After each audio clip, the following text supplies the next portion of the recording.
video has a language just like any other art form has a language. If it's ballistic, it's all distance to target, twist rate, how many yards, center fire, tight groupings. If it's chess, it's queen's pawn, bishop, diagonal, e6, center square, moving to the end game. If it's engineering, it's tight clearances and perfect corners, and actually that sounds like supermodels, which also has its own kind of dialectic, if you will. I decided that I was going to learn the dialectic. I was even going to pursue what that meant.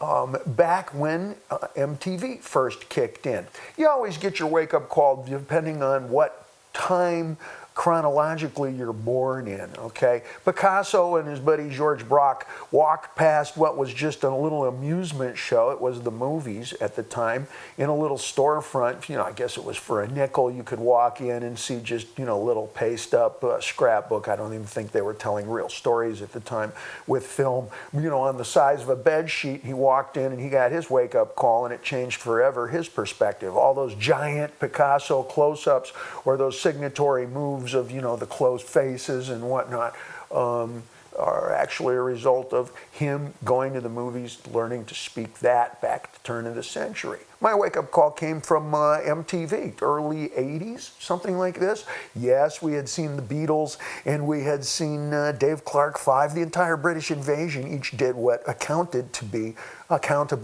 is pop videos. We saw Jerry and the Pacemakers doing Ferry, Cross the Mersey. That's pretty good kind of an accent, isn't it? And what you would do is you would imitate that accent when you would get up in front, like at Gazzari's, and you were doing 45-minute sets, because you could kind of check your mic and go check one, check two. Like maybe your mom was actually like from England, or maybe your dad, or, you know, like you had an uncle or some shit, and then that's how you might get checks. That and your haircut, that accounted for how much pussy you got. But that's another interview, or maybe it didn't. So that stuff has an impact. Careful what you show your kids.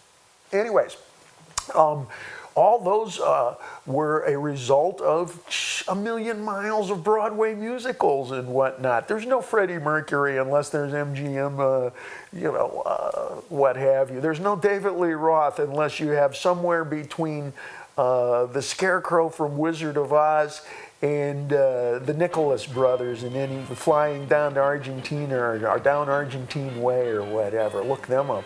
Get on the Google for the Nicholas brothers, and you'll see I'm a little bit closer to that route-wise than I'll ever be to one of the fellas in the Rolling Stones. They both had an influence, but what comes first is, you know, second liar doesn't have a chance. So whatever it is you see first, the first influences are the ones that are going to have the biggest impact on you. When it was time to do pop video on a channel that was dedicated exclusively to that, well, I perceived there was a language that had to be learned. Anamorphic format, lens refraction. What kinds of lenses are you using?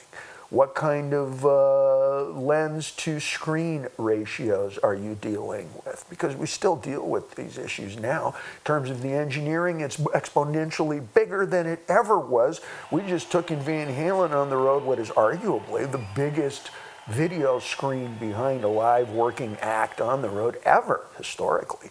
And that's kind of the Honda principle: too good, fall better. And a gigantic screen. If you wrapped it around, it's the size of a small home or a biodome on the inside of it.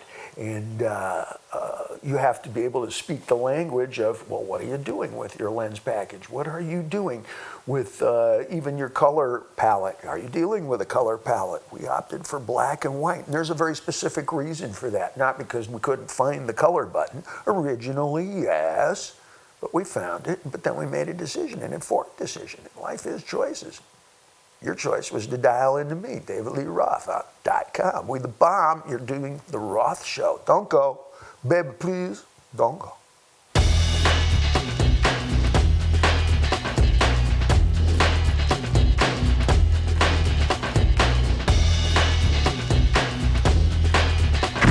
What's unique about about internet transmission is there is no censorship. Anytime you tune into a regular radio station or a television station or go to the movie theater, you're dealing with censorship. Anytime you put on court TV, you're dealing with, oh my goodness, we all know what the F word is. We got to figure out what the S word is, what the D word is, what the N word is. To me, the N word is, no, I don't wanna. That's profanity, baby. No, I can't. That is definitely profane. What about the C word? Because you can get caught up in a lot of trouble here, because C word sounds like 3 insults for the price of 1 to me. And if you use any one of those 3 frequently, you probably misspell it and start it with a K.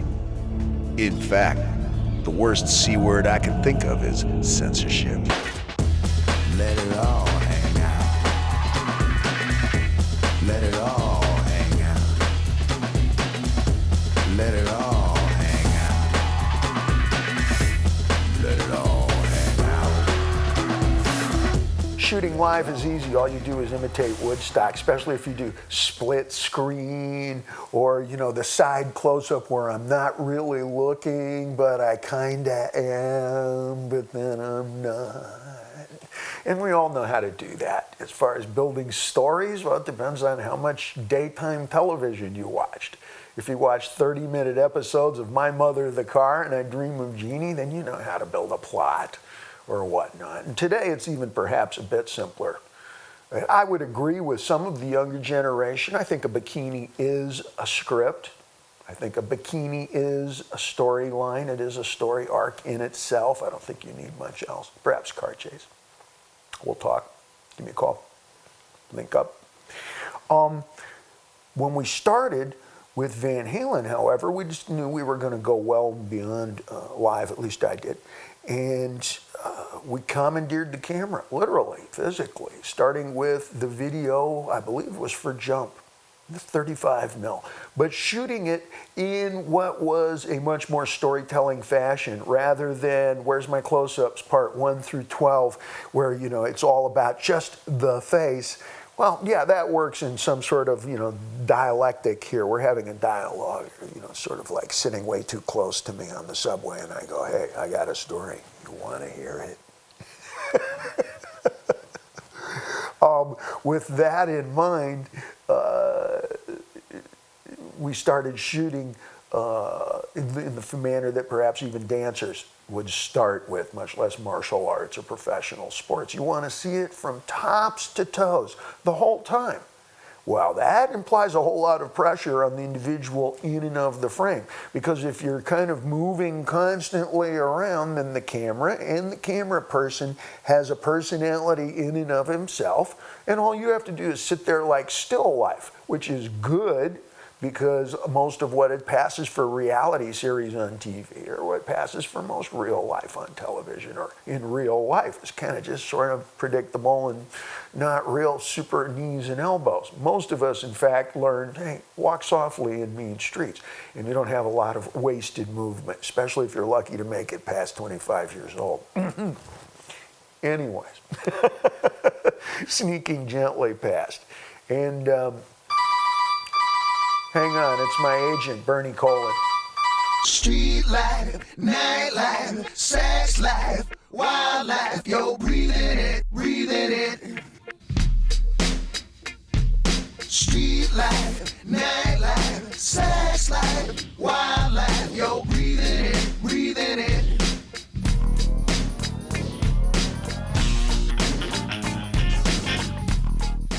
9 times out of 10, when you have a whole lot of camera movement swiveling around behind the individual on a frame, they're introducing themselves into the picture without actually physically being there. It's the way the camera person says, I am here, and this is how I visualize, and this is how I see, and this is the height that I am. 9 times out of 10, the reason something is up and looking down is because the individual didn't want to crouch, so they just take their hand and put it like this, and then they put it down, because getting down, man, that takes some stress on the back, or you have to actually get a tripod, or you actually have to get some kind of apparatus, like even a back strap that's going to brace you up and enable you to do that. So better to just stand there and do the old snapshot robot move and go like this. So most camera shots, if you think about it, are coming from at or about 6 feet, because that's about the height of the average camera person. That's the most comfortable for them. So we get to watch the world from the perspective of at or about 6 feet. When in fact, the more interesting is when you get down at people's level at about eyesight or a little bit lower, and you can start to see from the middle in and so forth. And we started using those kinds of angles in Van Halen. It was not an accident. It was not an unconscious maneuver. It comes from classic filmmaking from the days, in fact, History for All the Wrong Reasons, when a lot of your gear was way too heavy for actual fast moves or any kind of impulsive movement. It was just the cameras were huge, the canisters for the film were huge, the generators to power it, the lighting was ultra important in terms of focus, positioning, and aim, and you just couldn't improvise at all. So everything had to be achingly slow and done from what's the most interesting angle, and then create something that's really, really compelling to do in the space of that frame, as opposed to, okay, where's my lighting, where's makeup, where's hair, how about wardrobe, what's my choreographer up to? You got to be able to create and be able to put something into that frame that hopefully is forever and that translates as a kind of a magic, whether you're using your feet or your smile, whether you're using music or your voice, whether it's theater, whether it's dialogue. You have to be able to bring the fire to that frame, and in that respect it's a much more intensive responsibility than if you have an indie pit crew, like 15 people at the side of the Indiana 500 race rushing to your vehicle to help you with your hat, your glasses, with the makeup, and and the doctor fixes the nose and you get it. And what they say in a lot of fashion these days is that high-end fashion photography shoots are nothing more than pictures of haircuts and makeup and clothing.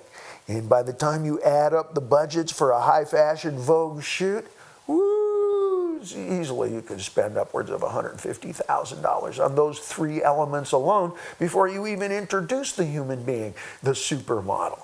And with that in mind, we go back to what were we trying to achieve? What was I hoping to get up on the screen with Jump? Jump triggered a whole lot of imitations. There are two versions of imitation. They say that imitation is the sincerest form of flattery. I maintain that a defense attorney invented that in a court of law to convince a jury otherwise. I believe, as Dave Mamet quotes it, that imitation is stealing, rather, imitation is the sincerest form of thievery. And we got thieved. A lot of people started bringing the camera angles down and dealing with the wider angles and trying to create some sort of animation in and out of the frame, as it were, as opposed to let's just put it in the hands of the technicians and the technical. This extends, of course, into history for all the wrong reasons as usual. Stay close by, strap your hands, cross my engines. I only do one imitation. It's Bruce Springsteen imitation. Want to hear it? Good. Wow, David Lee, you're a good man. Wow, right here on DavidLeeRoth.com. This is the bomb. Wow. At least I have my health going for me.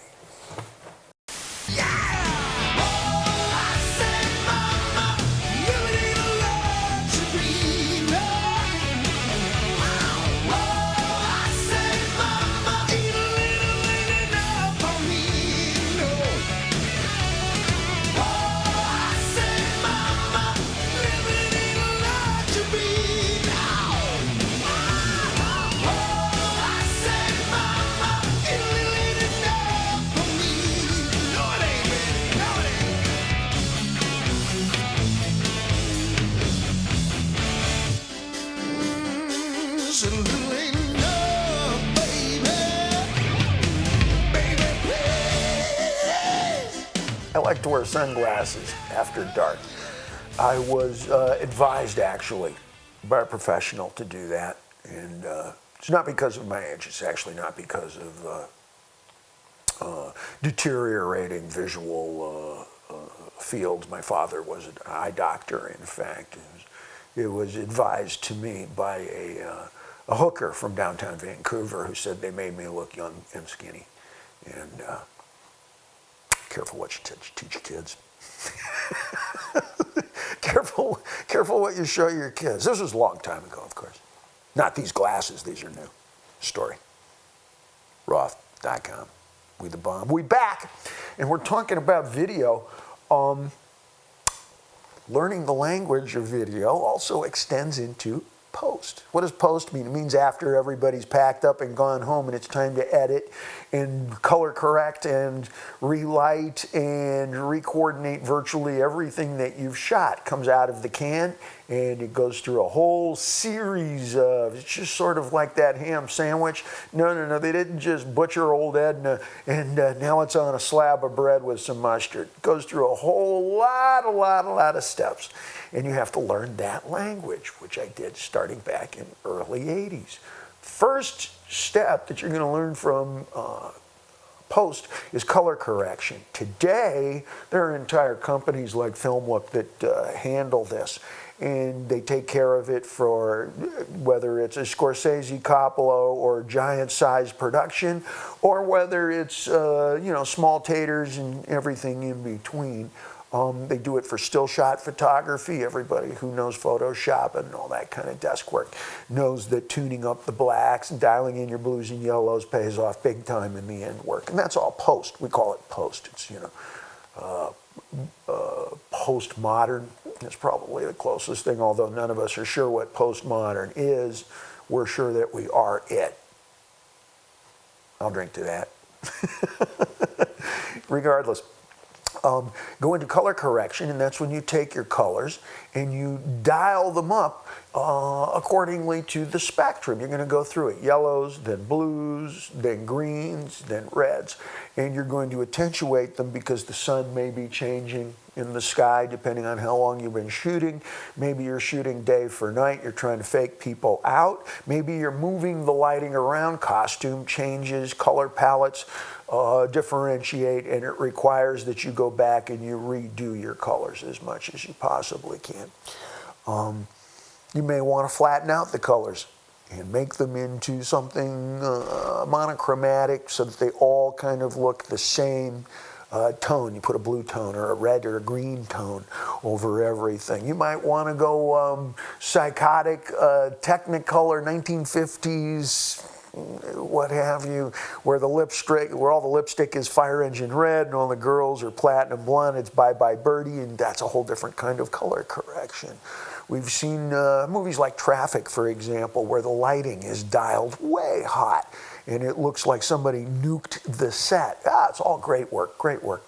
You might want to make it look like 1970s. Some of the grind flicks, some of Tarantino's work was intentionally color corrected to resemble or to reflect what was being done in the 70s, and on and on and on. You can even reflect lighting just as it is geographically. I can always tell when Southern California is in the frame because I grew up around this lighting. Same thing East Coast, Boston, New York. I know that lighting intrinsically. I can look out the door and I can tell you about what time it is based on what season it is. Just because I grew up around it, it's so familiar to me. And a lot of you watching me now, you think about it, you go, yeah, I can do that too. Of course you can. And that's what color correction is. However, I'm sitting in the back of doing California Girls.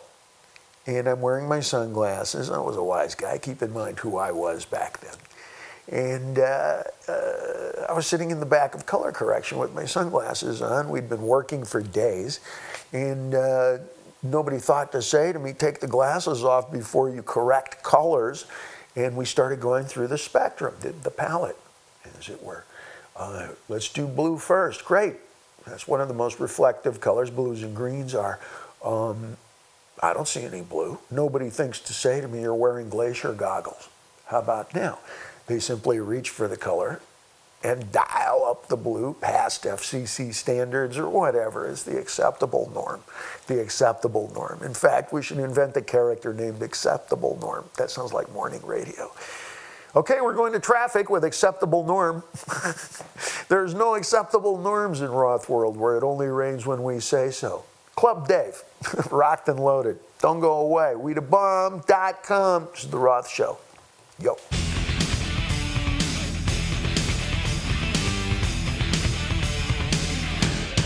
Woman, I've been thinking we belong together. My extension so bad. There's a richer man, but not better. Iron sparks diamond. Some say large dirt. So we cut all the way through the entire color spectrum this way. Reds, yellows, greens, blues. I'm wearing glacier goggles. You know, the ones that have the leather piece on the side of the glasses so that virtually no light gets in. These are designed for 23,000 feet in the Himalayan Khumbu snowfall where the glacier reflects light and its retina burning and cornea blasting and you die of snow blindness and you have to crawl out of the valley, etc. You know. So these glasses prevent that, and they're called Julbo glacier goggles. Julbo, Julbo. They've been around forever. They still are. And they're the most perfect thing for if you're out on the water. I wear them whenever I'm around salt water because they cut out every single other resource of light, which is the exact wrong thing to do when you're color correcting. History for all the wrong reasons. I didn't know that. I thought I looked cool. I thought I looked like an auteur, which sounded French. At all. And I sat in the back of the studio and I said, I don't see this blue. This blue is for Sissi. And the guy would go, I know, motherfucker. And he'd dial the blue all the way up past recognizable standards. I go, et voila! Now I see the blue. And now the red. Where's the red? And we would go through the reds and the yellows and the greens and the entire palette.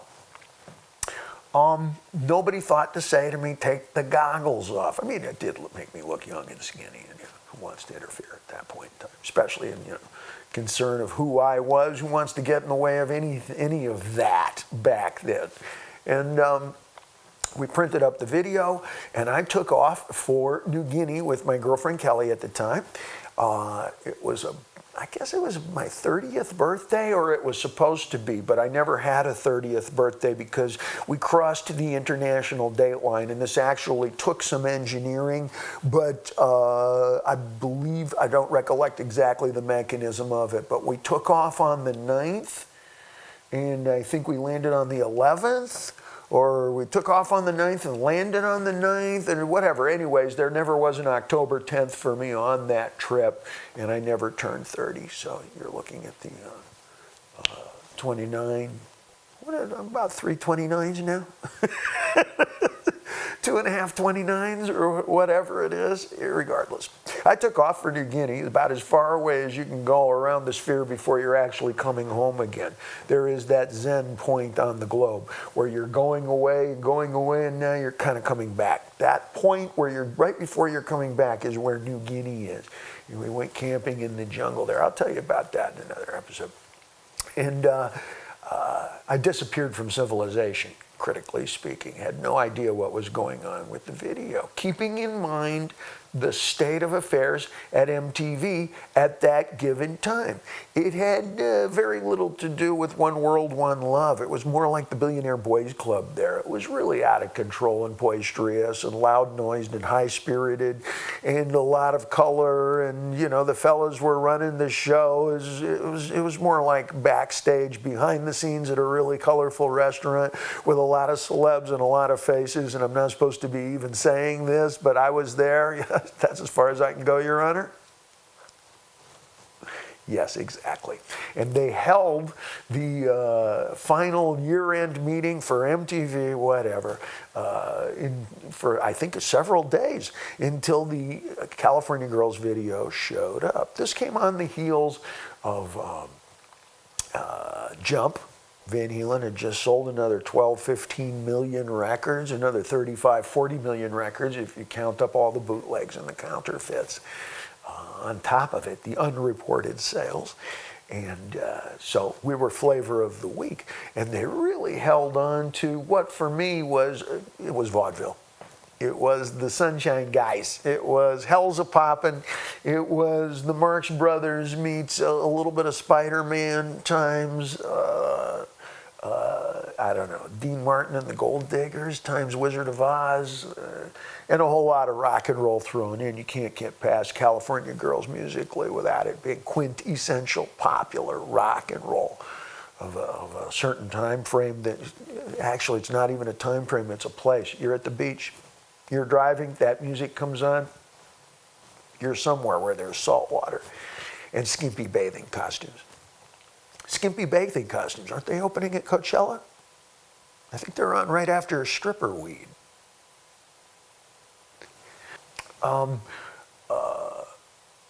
The video debuts on MTV, and there's a hubbub, pre-internet, anything. This is barely fax machines, and the phones are ringing off the hook, and I won a Kodak Cinematography Award. Actually, it was the only prize, trophy, whatever that I got until the Hall of Fame begrudgingly released one. And it's about this big, really well put together statue. And I wanted to put it in between the handle of my Stingray bicycle. My version of the wild one, yo. Why did I win it? For the color correction.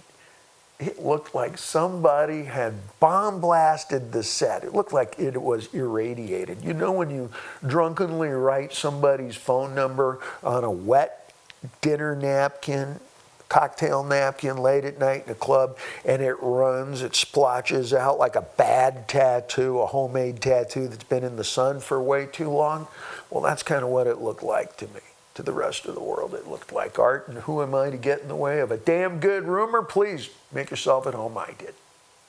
DaveRoth.com, we the bomb. Ladies and gentlemen, I admire your patience. I know what you're thinking. We spent a year with this guy last night. Hey, come on, all of my best relationships are equal parts fascination and horror. I'm fascinated, and she's horrified. You're listening to Dave TV. Good luck, buddy. See you guys in a bit.